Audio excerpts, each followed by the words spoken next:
Bismillahirrahmanirrahim. Assalamu alaykum, hörmətli görülmələr. İstiqlal gündəlik xəbərlərini görüşünlərini qızğın qarşılayırıq. Mən Abdullah Yalqın.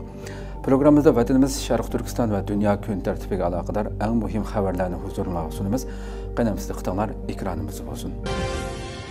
Xitayning dunyo tinchligiga cho'ng xavf ekanligi haqida dokument e'lon qilindi. Angliya hukumati mudofaa diplomatiyasi strategiya hujjatini yangilagan bo'lib, tekshirishga asoslanganda Angliyaliklarda Xitoyning yomon ta'siridan ansirash kuchaygan bo'lib, Xitoyni dunyo tinchligiga tahdid deb qaraydi ekan. Amerika ovozining 23-martdagi xabarida bildirilishicha, Angliyada Xitoy masalasi haqida e'lon qilingan tekshirish dokumentida ko'rsatilishicha, ko'pincha Angliyaliklar Xitoyning kunsiri kuchayayotgan ta'siridan ansiraydigan bo'lib, yerimdan ko'proqi Xitoyni dunyo tinchligiga nisbatan cho'ng xatar deb qaraydi ekan. Angliya kundalik pochtasi Raysnash vakolat shirkati strategik tekshirish dokumentini e'lon qilgan bo'lib, dokumentda Angliya xalqining Xitoy kompartiyasiga bo'lgan ko'z qarashini tadqiq qilgan. Dokumentda Xitoyning Angliya va dunyo tartibiga xavf ekanligi o'tirg'i qo'yilgan. Tekshirishni qabul qilgan kishilarning 84% Xitoyning kunsiri kuchayayotgan ta'siridan andisha qiladiganligini aytgan. Buning ichida 285 ziyorat qilinuvchi o'zlarining Xitoydan qattiq andisha qiladiganligini, 355 kishi xili ansiraydiganligini, 21% kishi bir oz diqqat qilayotganligini o'tirg'i qo'ygan. 57% ziyorat qilinuvchi Xitoyni dunyo tinchligi va muqimligiga zo'r xatar elib keladi deb qaragan. Faqat 17% ziyorat qilinuvchi Xitoyni dunyo tinchligi va muqimligiga ig'ir xavf deb qaramaydiganligini bildirgan. Ziyoratni qabul qiluvchilarning yarmi degidek biror narsa setib olishdan burun setib olmoqchi bo'lgan mahsulotning Xitoyda ishlab chiqarilmaganligini o'ylashmaydiganligini aytgan. 385 ziyorat qilinuvchi odatda bu masalani o'ylashadiganligini aytgan. 3dan 2 qism ziyorat qilinuvchi odatda Xitoyda ishlangan mahsulotlarni setib olishdan saqlanishning qiyinligini o'tirg'i qo'ygan. Xitoy Amerikaga norozilik bildirdi. Xitoy Amerika urush paraxodining Janubiy dengizga qonunsiz kirganligini da'vo qilib, Amerika hukumatini aybladi. Fransiya xalqaro radiosining 23-martdagi xabarida bildirilishicha, Xitoy armiyasining payshanba kuni Janubiy dengizdagi Parasel oralig'i yaqin dengiz tavalligiga kirgan Amerika qo'g'ilg'uchi paraxodini nazorat qilganligini hamda rayondan qo'g'lab chiqarganligini ilgari surganligini, ammo Amerika dengiz armiyasi shu kunila Xitoy armiyasining bayonotiga raddiya berib, Amerika qo'g'ilg'uchi paraxodining Janubiy dengizda harakat qilayotganligini va paraxodning qo'g'lab chiqarilmaganligini aytgan. Xitoy armiyasi Amerikaning USS Milius nomli boshqariladigan bomba qo'g'ilg'uchi paraxodining Xitoyning dengiz tavalligiga bosib kirib, dengiz yo'lining tinchligi va muqimligini buzganligini xabar qilgan. Xitoy janubiy qism urush rayonining bayonotchisi Tian Junlin e'lon qilgan bayonotda, Janubiy jang rayonidagi Xitoy askarlari har vaqt hushyorlikni saqlab, barliq zarur tadbirlarni qo'llanadiganligi, Xitoyning egilik huquqi va bexatarligini, shundaqla janubdagi tinchlik va muqimlikni qat'iy qo'g'daydiganligi haqida jar solingan. Reuters agentligining xabar qilishicha, Amerika dengiz armiyasi Xitoy armiyasining bayonotini rad qilib, Amerika qo'g'ilg'uchi paraxodining Janubiy dengizda odatdagidek harakat qilayotganligini va qo'g'lab chiqarilgan ahvolning bo'lmaganligini bildirgan. Amerika dengiz armiyasining 7-floti bayonotida Amerika xalqaro qonun yo'l qo'ygan yerda davomli harakat qiladi degan.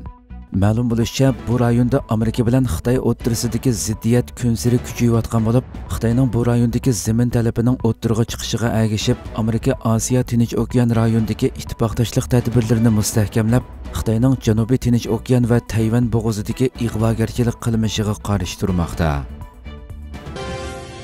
Tashkilotlar birligi hay'ati Malayziyadagi faoliyatini boshladi. Xalqaro Sharq Turkiston tashkilotlar birligidan bir hay'at Xitoyning Sharq Turkistondagi irqiy qirg'inchilik jinoyatini, jumladan Xitoyning islom va musulmonlarga qarshi terrorlik siyosatini islom dunyosida kun tartibga keltirish plani bo'yicha 23-martdan boshlab Malayziyada Sharq Turkistonning navbatdagi vaziyatini tonishtirish faoliyatini boshladi. Xalqaro Sharq Turkiston tashkilotlar birligi hay'ati Sharq Turkiston axborot va media jamiyati raisi Abdulvaris Abdulxoliq, Sharq Turkiston ulamolar birligining muavin raisi ustoz Mahmudjon Damollamdan tashkillandi. Hay'at 21-mart Istanbuldan yo'lga chiqqan bo'lib, 23-martdan tortib masjidlarda Sharq Turkistonni tonishtirish faoliyatini rasmiy boshladi. Hay'atning bu qitimqi ziyarati Sharq Turkiston davosining oldingi sepini butun islom dunyosiga kengaytirishni nishon qilgan bo'lib, Sharq Turkiston masalasini islom dunyosidagi hokimiyat qatlamig'ila emas, balki har sohadagi musulmonlarga tunishtirib, ularning qo'llashini qo'lga keltirish uchun masjidlarning imom xatiblari va jamoatlarga Sharq Turkistonning tarixini, navbatdagi vaziyatini tafsiliy tunishtirdi. Xitoy BDT'da Uyg'ur vakillarining so'z qilishini to'sishga urindi.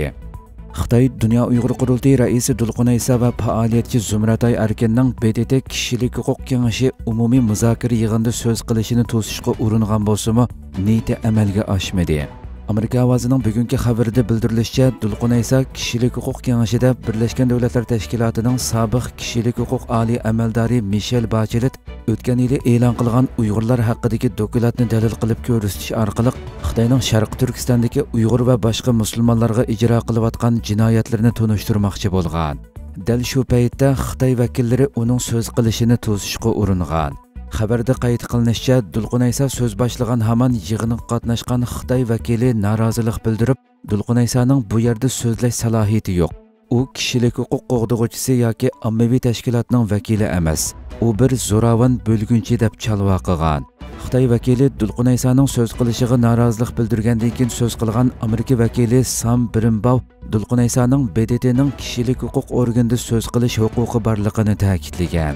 Kishilik huquq kengashining raisi Chexning Birlashgan Davlatlar Tashkilotining Jenevadagi ishxonasining doimiy vakili bosh elchi Vaslav Balikmo Xitoy vakiliga qarshi so'z qilib, ommaviy tashkilot vakillarining munozara yig'inida erkin holda so'z qilish huquqi bor deb hukm qilgan.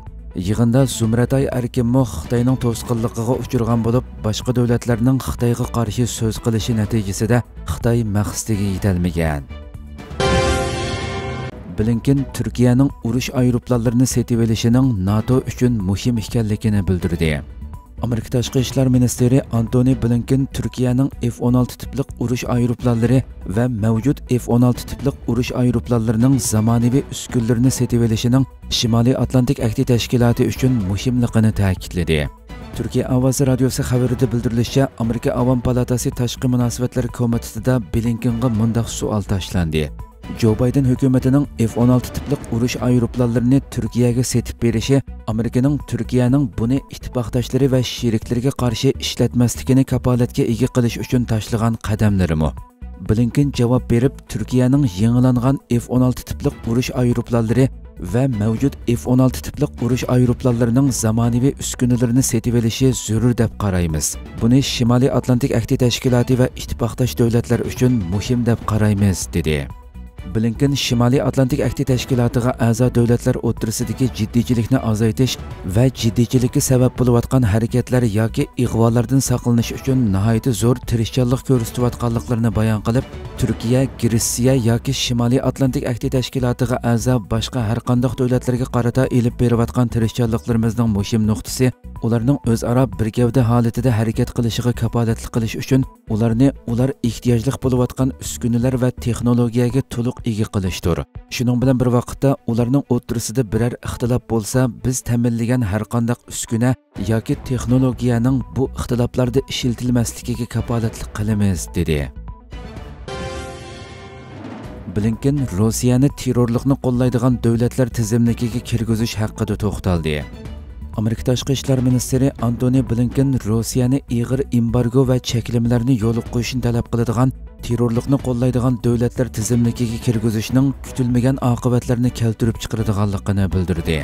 Turkiya Ovozi radiosi xabarida bildirilishicha, Blinken palataning xamchot ajratish komitetining tashqi ishlar, tashqi harakatlar va aloqador programmalar tarmoq komitetida ministerlikning 2024-yillik xamchotiga munosabatli yig'iniga qatnashib, savollarga javob berdi. Blinken bir kengash palata a'zosining Rossiyani terrorlikni qo'llaydigan davlatlar tizimligiga kirgizish xizmatlarining ishlanib ishlanmaganligi to'g'risidagi savoliga Amerikaning Rossiyaga har xil jazolarni yurgizganligiga ishorat qilgan holda, bizning Rossiyaning urush jinoyati va vahshiyliklariga qarata yurgizgan nurg'un jazolarimiz bor. Meningcha uni terrorlikni qo'llaydigan davlatlar tizimligiga kirgizish kutilmagan oqibatlarni keltirib chiqaradi, dedi. Amerikaning Moskvaga qarshi muvofiq bo'lgan barliq qadamlarni tashlaganligini tilga olgan Blinken, biz uni terrorlikni qo'llaydigan davlatlar tizimligiga kirgitish masalasini muzokara qilishimiz kerak. U natijaga erishishning texmi yaxshi usullarmi bor deganlarni so'zlarga ilova qildi. Londonning danglik ko'chasi Ramazon munosabati bilan tunji qitim yoritildi. Angliyaning poytaxti Londonning eng avvat ko'chalaridan biri bo'lgan Coventry ko'chasi Ramazon oyi munosabati bilan tunji qitim alohida yoritildi. Turkiya Ovozi radiosi xabarida bildirilishicha, London shahrining muhim sayohat rayonlaridan biri bo'lgan Coventry ko'chasi Ramazon oyinglarga muborak bo'lsin degan xat yozilgan 30 ming lampochka bilan yoritildi. Ramazon oyi munosabati bilan Coventry ko'chasini 30 ming lampochka bilan yoritish xizmati London shahar boshlig'i Sodiqxon qatnashgan marosim bilan boshlandi. Egilishicha, Coventry ko'chasini 30 ming lampochka bilan yoritish xizmatini Angliyaning Ramazon chiroqlari jamiyati o'z ustiga olgan bo'lib, buningdagi maqsad londonliklarning Ramazon oyiga bo'lgan tunishini o'stirish ekan. Bu jamiyat mazkur xizmati uchun hech qanday haq olmaydi ekan. Coventry ko'chasini 30 ming lampochka bilan yoritish londonliklardan boshqa chet ellik sayohatchilarning zo'r qiziqishini qo'zg'agan.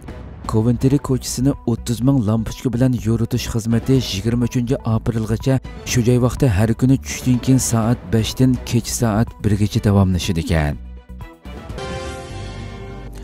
Hurmatli ko'ruvchilarimiz, shuna qilib bugungi xabarlarimiz mush yerda oxirlashdi. Inshaalloh atiki programmamizni ko'rishguncha omon bo'linglar. Assalomu alaykum va rahmatulloh.